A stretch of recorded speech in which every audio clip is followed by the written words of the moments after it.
تمام لوگوں سے ملاقاتیں کر کے آج ہم نے 2.5 کروڑ یعنی کہ تقریباً 70 لاکھ لوگ بازیاب کرائے۔ یہ متحدہ قومی موومنٹ کا کارنامہ ہے کہ 2.5 کروڑ لوگ گنے گئے۔ اب ہوتا یہ ہے کہ جب مردم شماری ہو جاتی ہے تو مردم شماری کے بعد دوسرا مرحلہ آتا ہے کہ ڈی لمیٹیشن کی جائے، تاکہ مردم شماری کا جو لوگ غائب کیے گئے تھے، لاپتہ تھے، وہ جب بازیاب ہوئے تو ان کی ڈی لمیٹیشن کی جائے تاکہ مزید سیٹوں کو بہتر کیا جا سکے۔ اور یہی بات ہم نے بلدیات میں کی تھی اور اس کا ہم نے بائیکاٹ کیا تھا، اور آپ نے دیکھا کہ بلدیات کے فوراً کا بعد 53 یوسیز پیپلز پارٹی نے خود ایکسیپٹ کیا اور اس کا باقاعدہ لیٹر نکالا۔ لیکن افسوس یہ کہ بلدیاتی الیکشن کرنے کے بعد ہوا، اب نیکسٹ جب الیکشن ہوں گے تو وہ 53 یوسیز اس میں شامل ہوں گے۔ یہ بھی متحدہ قومی موومنٹ کا کارنامہ تھا۔ اسی طرح متحدہ قومی موومنٹ کی پٹیشن کورٹ میں، سپریم کورٹ میں تھی، اختیارات کے حوالے سے، 140A کے حوالے سے، اور الحمدللہ وہ بھی سپریم کورٹ نے منظور کی اور وہ اختیارات منتقل کرنے کی ہدایت کی۔ ہونا تو یہ چاہیے تھا کہ ان ہدایات پر عمل کیا جاتا، سپریم کورٹ اپنے کہے پر عمل درآمد کراتی، اور وہ اختیارات جو لوگوں کے لیے مانگے گئے تھے، اپنے لیے نہیں، عوام کے لیے، شہروں کی عوام کے لیے، پورے ملک کی عوام کے لیے، کہ وہ اختیارات کیا ہونے چاہیے۔ 140A کے تحت سپریم کورٹ نے وہ واضح احکامات دیے، لیکن صد افسوس کہ پیپلز پارٹی نے سوائے باتیں کرنے کے کچھ بھی نہیں کیا۔ وہ جو فیصلہ ہے وہ آج بھی ایز اٹ از موجود ہے۔ میں سپریم کورٹ کے چیف جسٹس سے بھی اپیل کروں گا کہ وہ جو فیصلہ آیا ہے، آپ کے ادارے سے آیا ہے، اس پر امپلیمنٹ کیا جائے۔ اب موقع ہے کہ آپ عام آدمی کو وہ اختیارات منتقل کر دیں، تاکہ جو بلدیاتی نظام ہے جو عام آدمی کے مسائل کو حل کرتا ہے، وہ مسائل حل ہو سکیں۔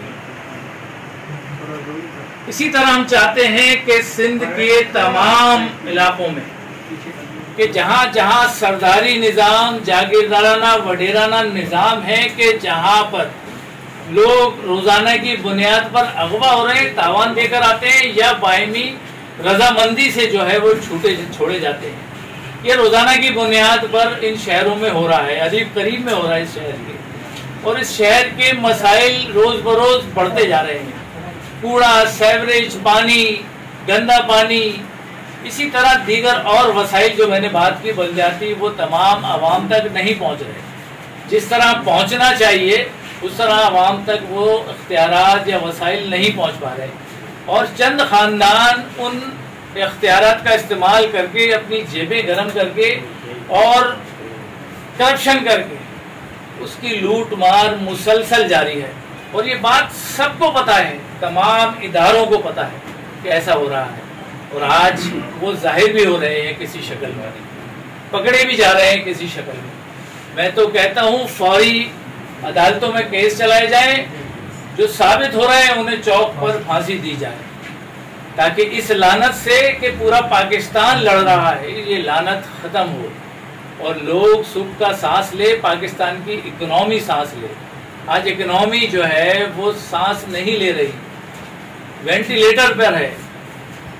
بھرپور کوشش کرنے کے بعد بھی ابھی تک ہم اس قابل نہیں ہوئے کہ ہم یہ کہہ سکیں کہ ہم جو ہے اس کے اثرات لامحالہ ٹیکس کی شکل میں، IMF کی شکل میں ہم پر جو ہے وہ لاگو ہیں۔ عوام انتہائی پریشان ہے اس مہنگائی کی وجہ سے۔ مطلب ایک چیز اگر 100 روپے کی تھی، آج وہ 600 روپے کی مارکیٹ میں دستیاب ہے، مارکیٹ میں مل رہی ہے۔ یہ صورتحال، اس سے پورا پاکستان لڑ رہا ہے۔ ابھی آپ نے حال ہی میں دیکھا کہ بجلی کی ہم نے پورے سندھ میں، سندھ کے تمام شہروں میں جہاں جہاں ہمارے زون ہیں، وہاں ہم نے بجلی، پانی اور مہنگائی کی وجہ سے احتجاج کیا، اور بڑے بڑے احتجاج بھی ہوئے۔ یہ سب چیزیں متحدہ قومی موومنٹ اپنی ذمہ داریاں کوشش کر رہی ہے کہ جن اختیارات کے تحت جتنا بھی کر سکتی ہے وہ کر رہی ہے۔ ہم چاہتے ہیں کہ یہ نظام جو عام آدمی کا نظام ہے، عام آدمی کے پڑھے لکھے لوگوں کا یہ نظام ہے جو متحدہ قومی موومنٹ چلا رہی ہے، اس نظام کو آگے بڑھایا جائے۔ ہم نہیں کہتے ہمارے ساتھ شامل ہو کر کیا جائے، اپنے اندر سے ایسے گروپس بنائے جائیں، ایسے لوگ نکالے جائیں کہ جو خود الیکشن لڑے اور ایک عام آدمی کی جماعت بن کر کام کر سکیں۔ ہم نہیں کہتے کہ جی ایم کیو میں آئے، شامل ہو، کارکن بن کے پھر ہمارے ساتھ چلے۔ آپ اپنی جماعتیں بنائیں، اس سسٹم کو آگے بڑھائیں۔ جب تک پڑھا لکھا نظام اور یہ عام آدمی کا نظام آگے نہیں بڑھے گا، ہم لاکھ یہ باتیں یہاں بیٹھ کے کرتے رہیں یا یہ باتیں بولتے رہیں، نہیں ہوگا۔ جب تک اس نظام کو صحیح نہیں کیا جائے گا، سختی سے نہیں نپٹا جائے گا۔ غریب آدمی 2 روٹی کے لیے گھر سے باہر نکلتا ہے، وہ بھی بڑی مشکل سے 1 وقت کی روٹی کما پا رہا ہے، لیکن ایک طبقہ ایسا ہے کہ جو لوٹ مار کر کے یا اپنی جائیدادوں کو کرپشن کے ذریعے کر کے وہ عیش کر رہا ہے، وہ ملک سے باہر بھی رہ رہا ہے اور یہاں پر بھی اپنی بدماشی جو ہے وہ چلا رہا ہے۔ ابھی بھی آپ سن رہے ہوں گے کہ بہت سارے لوگ ملک چھوڑ کر ہی چلے گئے۔ یہ سب کیا ہے؟ ان سب کو ہمیں دیکھنا ہوگا، ہمیں سمجھنا ہوگا۔ جن شہروں کی ہم بات کر رہے ہیں ان شہروں پہ بیٹھ کر ایک عام آدمی کا نظام لا کے، عام آدمی کو اختیارات دے کے، پڑھے لکھے لوگوں کو اختیارات دے کے انہیں آگے لایا جائے، اور آگے کے الیکشن میں جو پڑھے لکھے لوگ ہیں، جو پروفیشنل لوگ ہیں، جو کام کرنا چاہتے ہیں، جو کام کرنا جانتے ہیں، ان لوگوں کو ان وزارتوں پہ لایا جائے تاکہ پاکستان کا نظام بہتر ہو سکے۔ ابھی شروع کریں گے تو 20 سال 15 سال میں جا کے شاید ہم کسی مقام پر جا کے کھڑے ہو سکیں اور ہم پاکستان کو جو ہے آگے لے جا سکیں۔ تو میں ایک بار پھر لیکن میں تو یہی کہوں گا، میں نے بھرپور انداز میں مذمت بھی کی ہے، کسی بھی طرح اس نظام کو جب تک نہیں توڑا جائے گا، ان ڈکیتوں کو، ڈاکوؤں کو نہیں لگام دی جائے گی، ہم سسٹم کو مضبوط نہیں کر سکتے۔ ایک طرف یہ، دوسری طرف مہنگائی، تیسری دفعہ آپ ان کی رقم یا ان کے لوگوں کو گرفتار کر کے ان سے تاوان لے کر ان کے گھر کی جمع پونجی جو ہے وہ لے جاتے ہیں، تو وہ کیسے سروائیو کر رہے ہیں یہ سوچ نہیں پیدا ہو رہی۔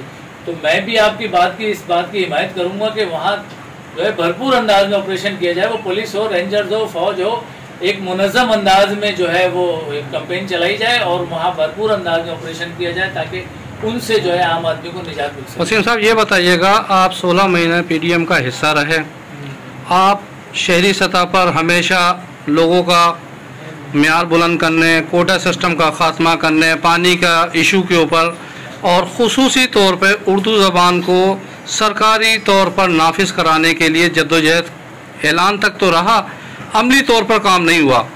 آج الیکشن آیا ہے، ماشاءاللہ سے آپ رابطہ کمیٹی بھی آ گئی ہے اور سارے چہرے نظر آ رہے ہیں، جبکہ بلدیاتی انتخابات میں نتائج سکھر کے اندر میں سمجھتا ہوں کہ کوئی 100ویں نمبر پہ تھی ایم کیو ایم۔ ان حالات میں آپ لوگ سروائیو کر سکیں گے؟ دیکھیے، ثواب چھوٹا ہو یا بڑا، مجھے اس کی صلے کی توقع نہیں ہے۔ میں کوشش کر رہا ہوں کہ جو گلا سڑا نظام اس پاکستان میں رائج ہے، جو اختیارات چھینے گئے ہیں، جو کرپشن ہو رہی ہے، جو اکنامی میں کرپشن ہو رہی ہے، جو علاقوں میں اداروں میں کرپشن ہو رہی ہے، اس کو روکا جائے۔ متحدہ قومی موومنٹ نے کبھی بھی یہ نہیں کہا کہ مجھے وزیر اعظم بنا دیا جائے۔ متحدہ قومی موومنٹ ہمیشہ عام آدمی کی جماعت ہے، عام آدمی کے لیے کام کر رہی ہے اور عام آدمی کے اختیارات کی بات کرتی ہے، اور ہم مسلسل یہی بات کرتے آ رہے ہیں اور مسلسل یہی جدوجہد کرتے آ رہے ہیں۔ بیچ میں ہمیں جو ہے وہ کس طرح روکا گیا، میں اس کا ذکر نہیں کروں گا، سب آپ جانتے ہیں۔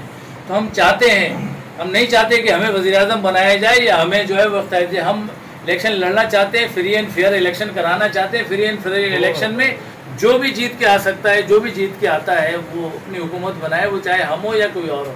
ہم چاہتے ہیں کہ ایسا نظام آئے جس سے عام آدمی خوش ہو۔